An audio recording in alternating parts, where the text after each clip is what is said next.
We just wanna travel the world, the world, the world, travel the world.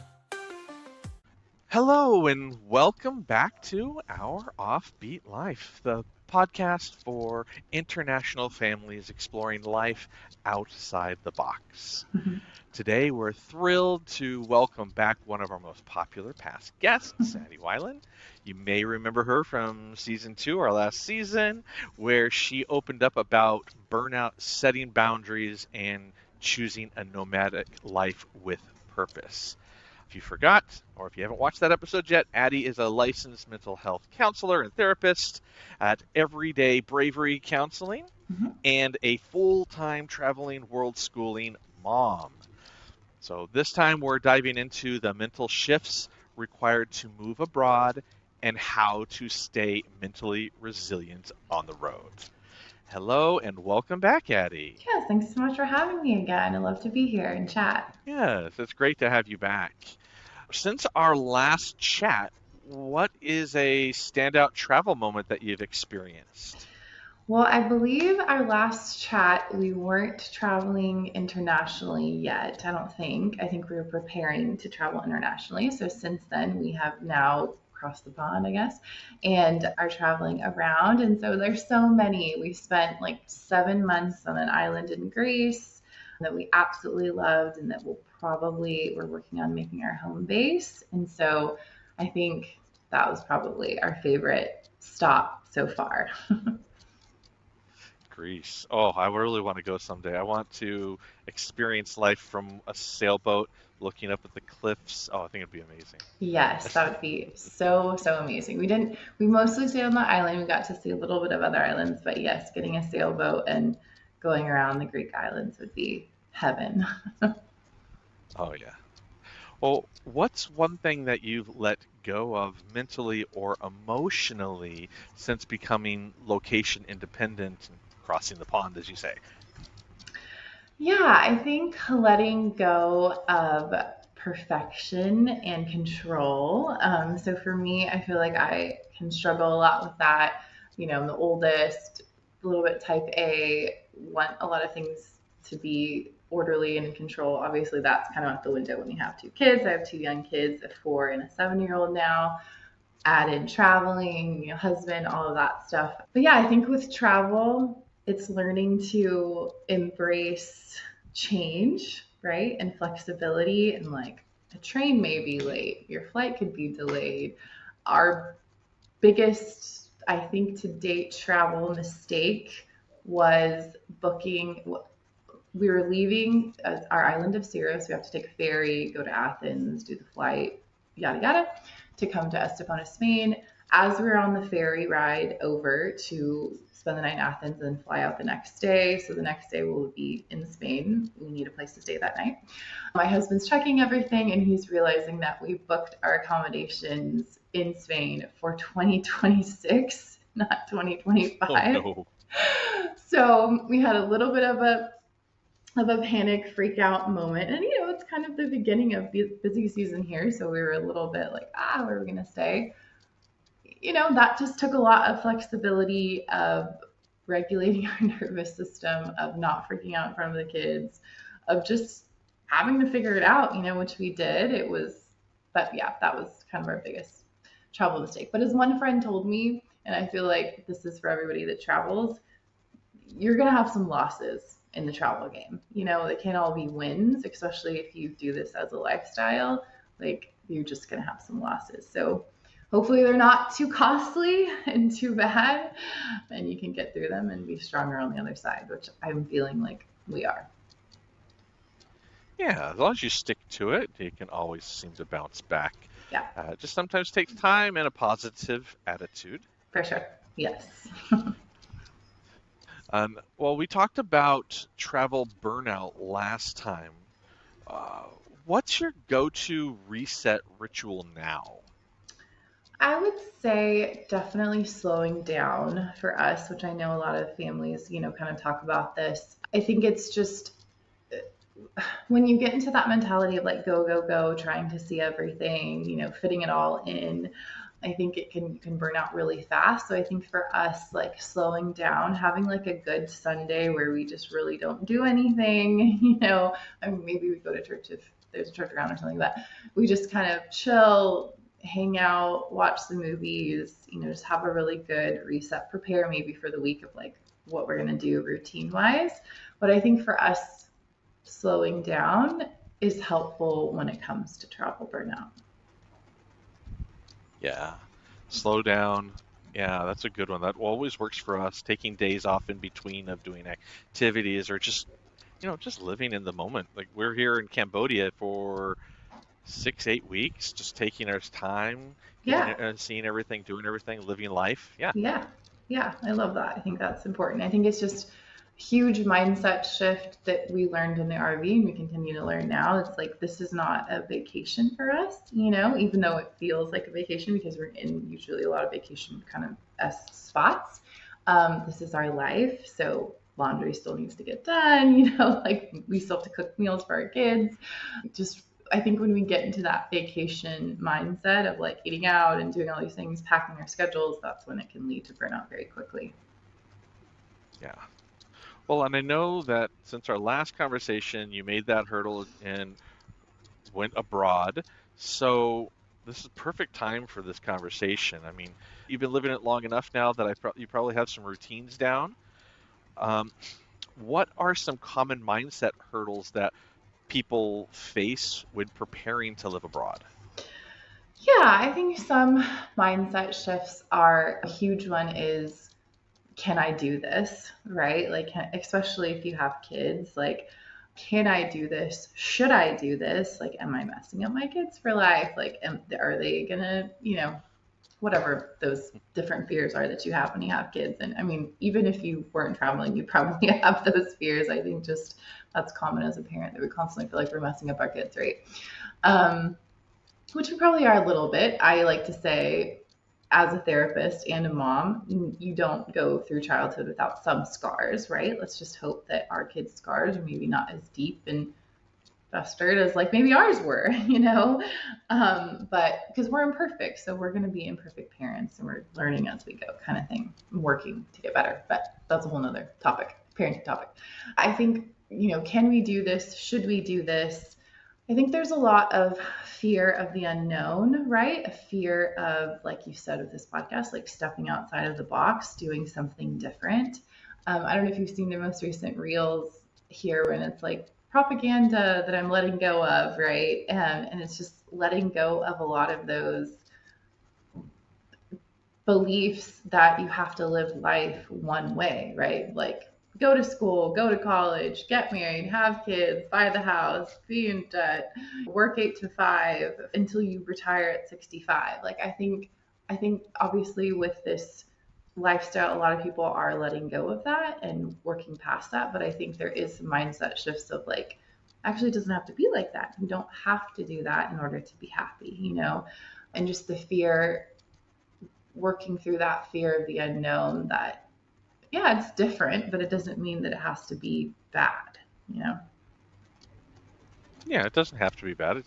It is. It's different, and you're broadening your horizons by opening yourself up to these new situations. And change can be scary for people. Yeah, in therapy, I have a thing because obviously I work through with people in my therapy practice through trauma and a lot of deep, deep, heavy stuff.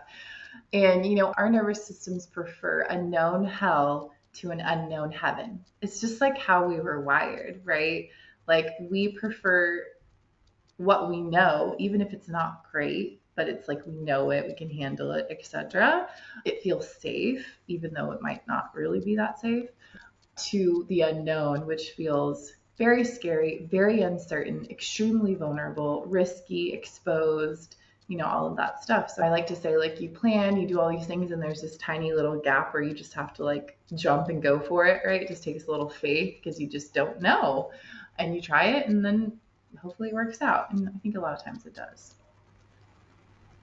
Well, I know a lot of people bring their own baggage, their past trauma.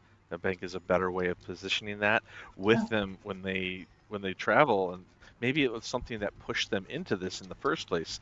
They don't like something with politics, or they don't like something with other people that are around them there, or they just need some change. Their work-life balance isn't what they want, whatever it might be. Then they bring that as well, their emotional patterns while they're traveling. So, do you see these emotional patterns in your clients, and how do you see them transitioning into a life abroad while trying to incorporate and work on those as well?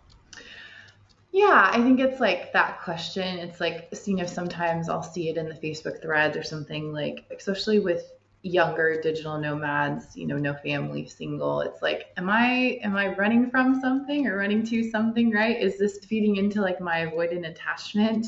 Which I think is a great question to like ask yourself and reflect on, right? Because I like to say too, if you struggle with anxiety and depression at home, living this lifestyle isn't necessarily going to take it away. Now, depending on how you do it, what you do, can it definitely help? 1000%, right? When we lived in Greece, we're outside all the time. So we got a lot of sunlight. We were walking. We have fresh, food, like all of that stuff. So that those lifestyle changes can definitely help anxiety and depression for sure. But to have it, I think sometimes to believe like it's just going to be a magic fix and you're going to be all better and not have that stuff if you've had it back home. I don't think that's necessarily the case, because yes, you're adding on those great components, but you're also adding on travel stress, right? You're adding on loneliness, right? Not having your family and friends around. You're adding on balance. Like, how do you balance if you work and also want to do fun things? And, finances can be stressful sometimes with this lifestyle. So you're adding on other things too, right? That might offset the good things. So I think it's, just like I would talk about back home, really trying to ground yourself to healthy routines. I think it's really asking yourself, yeah, am I running away from something, or if I'm running towards something? Are you continuing those maybe not so great patterns that you had at home in this lifestyle, right? Like, is it that you can never be still and you just have to pack your days with so many things, right? Is it that you maybe are scared or hesitant to form connections because it's safer to like not get that close to people, right? And also it's hard to say goodbye, which is a whole nother thing, because it is hard to say goodbye. So I think it's like trying to work on not continuing with those patterns when you move abroad, and really, yes, leaning into the healthy lifestyle choices, but also leaning into like sitting with those hard feelings, right? I think a lot of when we run from things, it's that we run from, it's hard for us to sit with hard feelings. We want to like jump out of them as fast as possible. We want to numb, distract, avoid, and that can be easily done in this lifestyle. So I think it's, yeah, just it's okay to be upset, right? It's okay to feel your feelings, like all of that stuff. And I think just even if you're already asking yourself these questions, that's probably a good thing, because you're not avoiding it, right? You're trying to like figure out if it's true. And to be frank, I think for maybe many of us, it's both, right? We are maybe running from a little of something, because obviously we left for a reason, because our lifestyle back home, we wanted something different for our kids, right? We did want to get out of the political climate. We wanted a slower pace of life. We wanted to see the world. So I think it could be a little bit of both. Just make sure that you're also continuing to work on yourself and not just completely avoiding the original problem.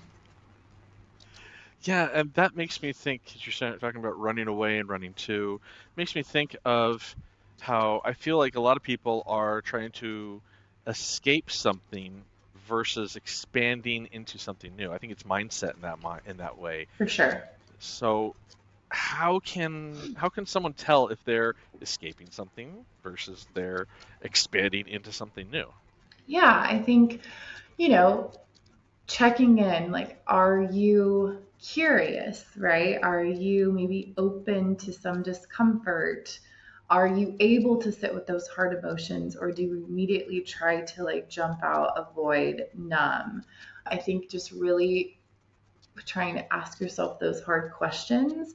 When it comes to connections, are you open to meeting new people and getting a little bit deeper than maybe like the superficial normal ways, right? Are you open to like meeting back up with people to continue like to build those relationships, or even just keeping those connections when you're not physically with them, right? Calling them, talking to them on the phone, sharing how you're feeling. I think really just trying to sit back and think about what your daily life and rhythm looks like. Again, is it like filling up your days with all sorts of things? So it's like those people that are like, oh my gosh, like it's just hard for me to sit with myself, right? Or like even having a quiet moment can be like a little bit uncomfortable. If that's you, then maybe, it's okay. Like no shame. Just maybe take a step back and think about what are you running from exactly, right? Like what is making it hard for you to sit with yourself, be still, be present, be mindful in the moment. Like, what is that struggle? And if obviously you need support, then let's, get support. And get support. Yes, Yeah. always. I tell people don't be afraid to look for support. I mean, Yeah. I've had psychiatrists and counselors my whole life. It's nothing to be ashamed of. It's necessary a lot of times. So, Yeah. I mean, just like we go to yeah, the doctor, right? When something's up, we like, it's the same kind of concept with mental health. yeah.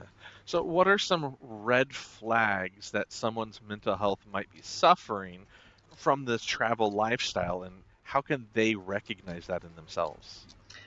Yeah, I think kind of what we talked about a little bit maybe with the burnout, right? Like irritability is a big one, right? So if you just notice that you're maybe extra snappy with your kids, extra snappy with your husband or a partner, just like that, what I like to say, like that little like rage kind of like bubble that's like festering up, that maybe you're snapping at things that normally you wouldn't really snap at, or that are kind of minor, and you just catch yourself being like, like why did I just yell about this silly thing, right?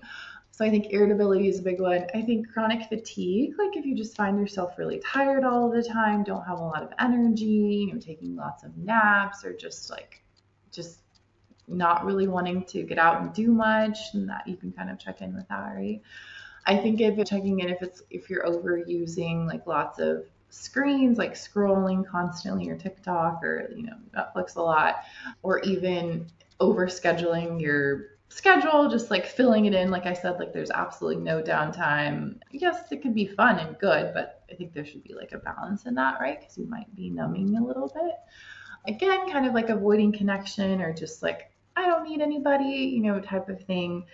Yes, this lifestyle does promote independence, which can be a good thing, but I think we just don't want to like kind of like lean the other way to like being hyper independent. What I tell my Yeah. clients that maybe really struggle with this, right, is there's a really fine balance. We don't want to be on one side to where we're like, I don't need anybody, because we do. We're humans and we thrive on connection and we need other humans. Or like I care about what everybody thinks and I'm, can't do anything by myself, right? That's also not good. So it's like, can we meet somewhere in the middle to where we've built a good community or friends that we can connect with, ask for help with, talk to, all of that stuff I think is important too. I think going back to what we talked about with burnout too, like, I know for us sometimes when we're moving too fast, or when we're just like off and it's like, ugh, like another pretty building. Great. It's like, okay. If you struggle, which I mean, yes, I think in this lifestyle it can be easy. What do they call it? Something like beauty fatigue. I don't remember the actual language for it, but if you struggle to take in those all moments and really like the gratitude of how cool this lifestyle is, it might be second to step back of like, okay, what's really going on? Like, why am I so like meh about everything, Yeah, that would be a good time to check in. Yeah, And well, taking it back to the beginning here, where we're talking about routines, because I think a lot of times our mental health comes down to our routines. for sure. And so, as a counselor, what are some practical tips that you can give to people listening right now that might want to build a better routine for themselves before they reach out for help and go down that route? Yeah. So I think You could always go back to the basics, which I know some people are like, ah, whatever, but like, how is your sleep? You know, what's your diet look like? Are you getting, sunlight? Vitamin D is actually really so important for us, more important than we think. So that morning sun or just getting outside. Are you moving your body in some way? It doesn't have to be like working out the gym or something, like just are you getting out and walking, right? Like what does your activity look like? So I think always checking in with those first, because those are, kind of low hanging fruit that you can focus on, right? Just like what does your bedtime routine look like? How many hours of sleep are you getting? How is your diet looking? Are you eating out a little too much? Do you maybe need to cook a little bit more at home, right? All of those kind of basics I think are important to remember that we can sometimes forget about, and especially when we're traveling and doing this lifestyle, it can be easy to get in the habit of maybe going out a lot or not, not focusing on your sleep, eating out a lot, all of those things. So I think that's important.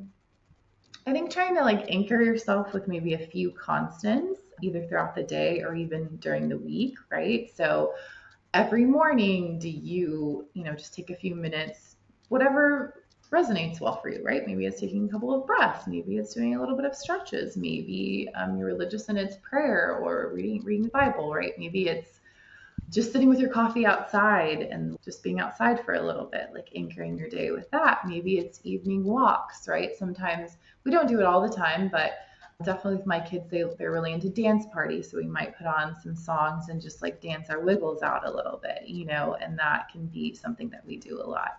I think especially for kids, which I know we'll talk about a little bit in the next episode, having fun little traditions even though they're not at home. So what we really started doing recently that the kids have actually been loving, and it's just something really silly and simple, but sometimes they just cling on to these things, is we found a really great church that we've been going to here. And also what's really well known for Spain is churros, churros with chocolate, with chocolate. So we've been doing church with churros. So we go to church and then afterwards we go get churros, and they just like are so excited about church and churros. And so it's been a kind of our fun little like Sunday tradition for when we're here. Obviously that changed when we'll leave, but it's been something kind of fun that they just really like. So I think, yeah, just trying to anchor your day with a few constants, trying to bring your rituals with you, those portable rituals, I like to say, right? Again, if it's like a playlist or prayer or meditation or whatever it is that you would maybe normally do back home, can you also incorporate it now as you travel? Even just like a weekly rhythm, maybe not like a daily rhythm. So I know for us in the RV, every Friday was like adventure day because I didn't work on Friday. So we would go do some sort of fun adventure. The kids really looked forward to that, like adventure day. That's shifted a little bit internationally because they've been kind of in and out of school stuff. But yeah, just trying like weekly routines can be helpful. But yes, I think if you're struggling, the first thing to look at is foundation, like sleep, all that stuff that I mentioned, and routine. Like, what is your routine like? And if you don't have one, try to build one in, anyone that you can do. A really good tool actually for routines, and a really good tool, period, if you're not using it, I could do a whole podcast on it too, is ChatGPT. I definitely recommend it a lot to my clients. Like, if you're struggling with routine, just put it in. Like, hey, I want to create an easy, consistent routine with a couple of things. Don't go crazy. Give me a couple of good ideas. And it could pop you out some really good routine ideas. So you can try that too. Yeah, I mean, use the technology, the tools that are at your hands. Yeah. I mean, whatever you can Yeah. to find that balance. Yeah. It's free. So, I love that you bring it back and show how you're practicing what you're preaching with your churros church days and your adventure days when you're in the RV. And we try to do similar things ourselves when we build our routines. Like I take Thursdays off so we can all go out Thursdays during the day or even at night so that we don't have to worry about anything. Date nights, things like that. Just keeping some kind of structure while you travel. It Yeah. definitely, it helps. It helps. For sure. Yes, for sure. All right. So as we wrap this one up, I wanted to let everybody know how they can find you, how they can reach out to you. Have things changed at all since our last conversation? I don't believe things have changed too much, so they can still reach out to me. The best way is usually through my website, which we can link, but it's just www.everydaybraverycounseling.com, kind of a mouthful. That's kind of the best way to reach out to me, or through email too, which is just info@everydaybraverycounseling.com. So yeah, that's kind of the best way. If you want to follow our family adventures on Instagram, we're just Wieland with the Wielands, and we can link it below too. And what are some frequently asked questions that people generally send to you immediately when they first reach out to you? Maybe we can get some of those answered right now so that when they do reach out to you, they're ready to go.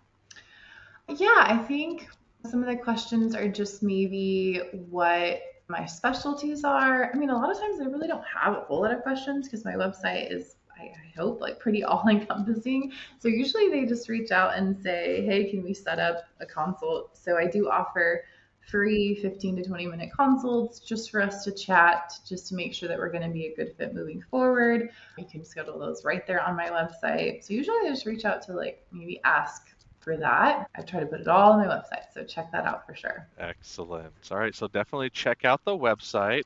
I also say check out your socials because it's really cool what you put out there right now. It's a lot of good little tips here and there too. So Yeah, yes, for sure. Check those out.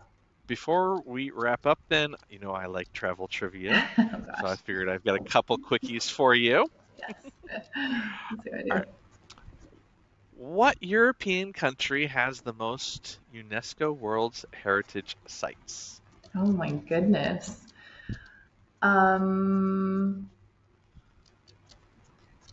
is it like Switzerland? No, think farther south.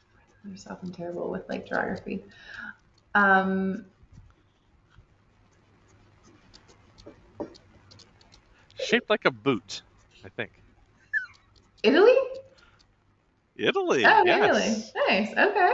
Italy's, yeah, Like that. Italy's got the It's most. right there. Interesting. All right. In what city can you visit the Anne Frank House? The Anne Frank house. I feel like I know this. Um, I want to say Germany, but I don't think. Oh, city. City. Okay. Oh my gosh. I really don't think I know the city. Is it Germany, the country? No, No, nope, not Germany. not Germany. This, Okay. not Germany. Oh my gosh. I have no idea. I seriously do not know.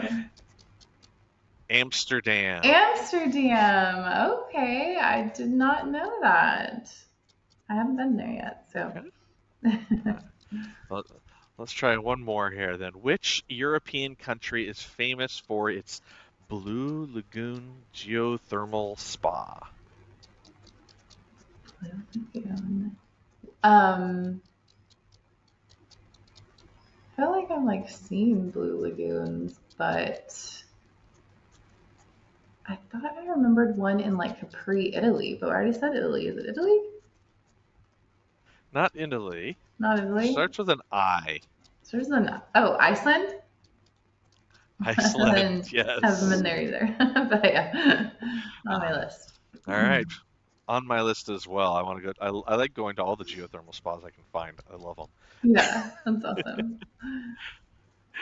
All right. Well, Addie, thank you for sharing these grounded insights. Is there anything else that you wanted to put out there to our listeners for today's episode? Yeah, I would just say, when it comes to making a big change, just know that yes, it's going to be scary. And there's probably going to be one side of like, the angel type of thing, like saying, yeah, you can do it, go for it. Another side, the devil saying, no, you can't. Why would you even think that? Yada, yada. So just know that that's normal. Know that you can work through these mindset shifts. Really, mindset is such a big piece of this. And so if you're able to work through that, either with support or just on your own, you're really going to be golden and you can do it.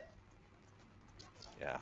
I mean, everyone talks about visas and packing cubes when they're talking about traveling, but this is the real challenge of moving abroad. Your Yes. mental health, keeping these shifts and organizing your thoughts and just keeping yourself grounded. So Yes. I appreciate your insight on that. Yes. This episode is a great reminder that the journey inward is just as important as the journey outward. Love that. So I will make sure that we put a little link on here so everybody knows to find everydaybraverycounseling.com and check out your socials as well. So, and then folks out there, if you haven't yet, subscribe so that you don't miss out on part 2 of this coming soon, where we dive into what it really takes to raise mentally well kids while living life on the road. All right, everybody, take care. Goodbye. Bye.